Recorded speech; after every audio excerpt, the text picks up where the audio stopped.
Bonjour madame, je vais vous présenter un sujet très important dans notre domaine agricole, c'est l'horticulture ornementale. On va attaquer précisément la pépinière ornementale. Tout d'abord, commençons par un plan qu'on va suivre afin de bien comprendre les principes de cette pépinière. Commençons par l'introduction, objectif de la pépinière, présentation de la pépinière, classification des plantes ornementales, la conclusion. Au Maroc, les pépinières de plantes ornementales ont une grande importance dans l'approvisionnement de marché de plantes d'une part, et d'autre part, elles participent à la création et entretien d'espaces verts. La création d'une pépinière pour planter ornementales était similaire ou bien des points à la création de l'entreprise. Une analyse de projet s'impose pour pouvoir la réaliser. Une étude de marché doit se faire afin d'estimer la demande aux plantes ornementales ainsi que les moyens disponibles pour répondre à cette demande. Maintenant, on va passer aux objectifs de la pépinière qui sont assurer les bonnes conditions de croissance aux plantes durant leur stade juvénile, combattre les maladies et les parasites, produire du plants sur une superficie qui permettra de présenter les meilleures conditions de croissance, produire du plants hors saison. Dans cette partie, on va traiter la présentation de la pépinière. Choix du site.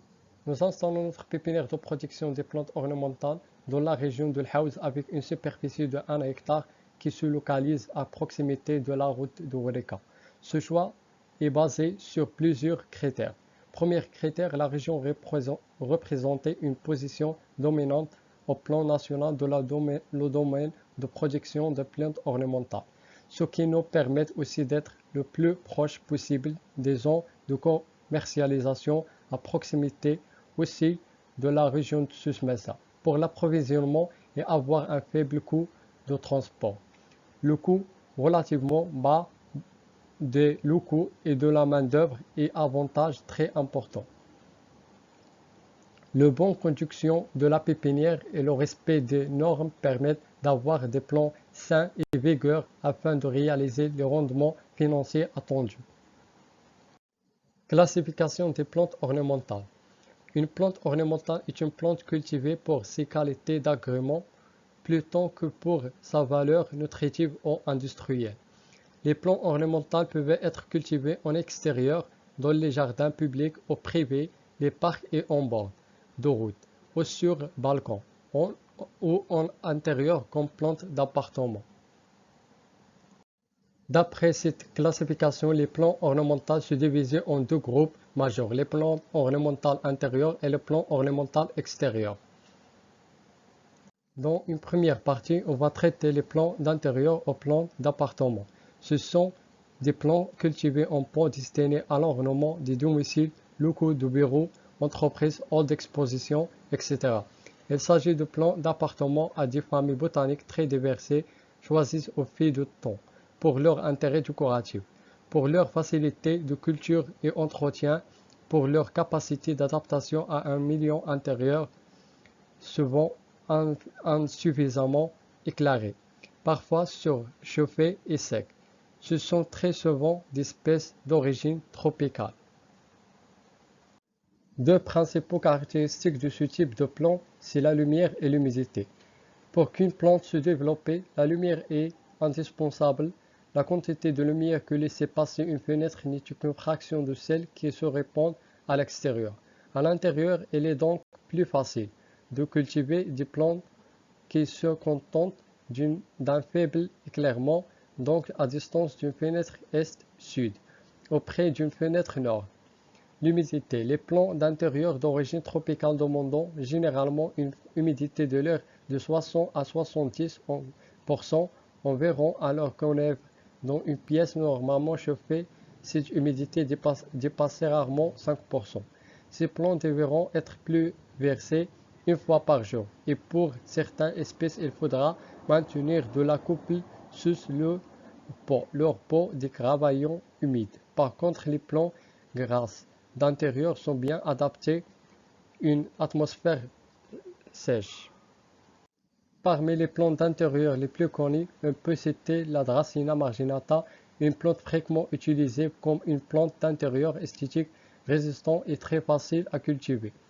Le Dragonia de Madagascar est une plante arbustive du genre Dracæna. C'est la plus communément utilisée comme plante d'appartement. Parmi les plantes les plus efficaces pour débarrasser l'intérieur des bâtiments des principaux polluants domestiques. Nom commun Dracæna marginata, nom scientifique Dracæna spp, famille Agavaceae, origine Madagascar.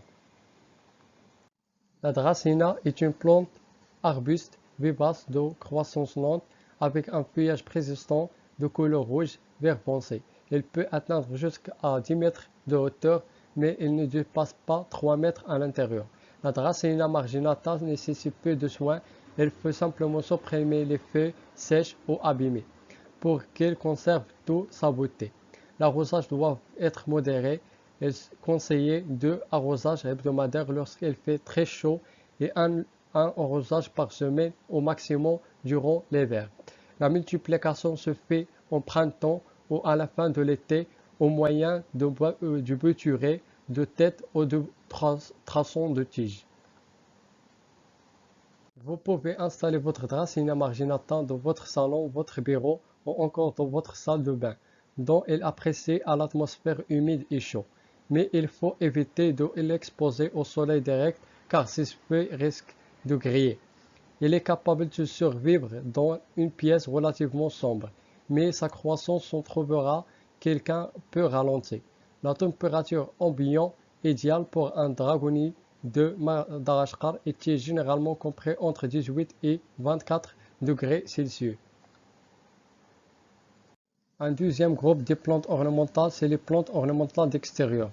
Ces plantes comprennent des plantes à fleurs annuelles, un astrabisme binaire ou des plantes vivaces, ainsi que des bulbes, des plantes grimpantes, des arbustes d'ornement, des arbres et des plantes succulentes.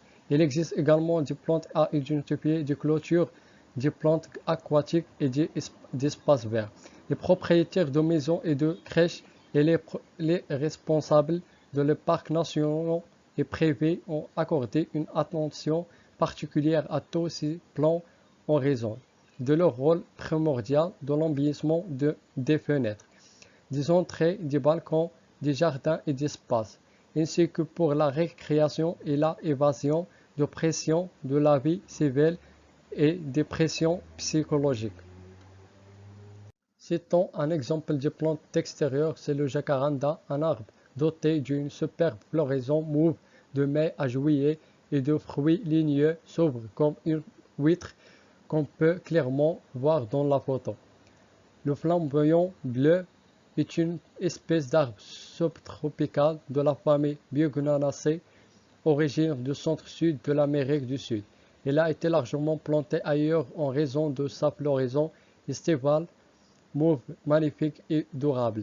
Nom commun jacaranda, flamboyant, bleu, arbre à huître. Nom scientifique Jacaranda mimosifolia, famille Bignoniaceae, origine Amérique du Sud. Le jacaranda est un arbre pouvant atteindre des mètres de hauteur et plus. Les fleurs appréciées au printemps et au début de l'été et durent jusqu'à 2 mois. Sa floraison violettée très parfumée est longue puisqu'il y a 2 floraisons. À propos de l'entretien, il faut bien arroser le jacaranda en période de croissance et aussi bien protéger les jeunes plants de froid car ils sont plus fragiles. Il faut bien choisir son placement car il est assez difficile de planter par la suite d'autres essences à cause de son système racinaire. Sa floraison était très parfumée et longue puisqu'il y a 2 floraisons, une au printemps, l'autre au début de l'automne, septembre-octobre. Finalement, la création d'une pépinière horticole, plante ornementale, doit se baser sur une bonne étude économique et sur des connaissances parfaites des conditions naturelles qui peuvent rendre cet endroit idéal à la multiplication des végétaux ornementaux. La bonne conduction de la pépinière et le respect des normes permettant d'avoir des plants sains et vigueurs afin de réaliser le rendement financier attendu. participer à l'augmentation du nombre d'espaces verts, protection de l'environnement et pourquoi pas réaliser des exportations considérables.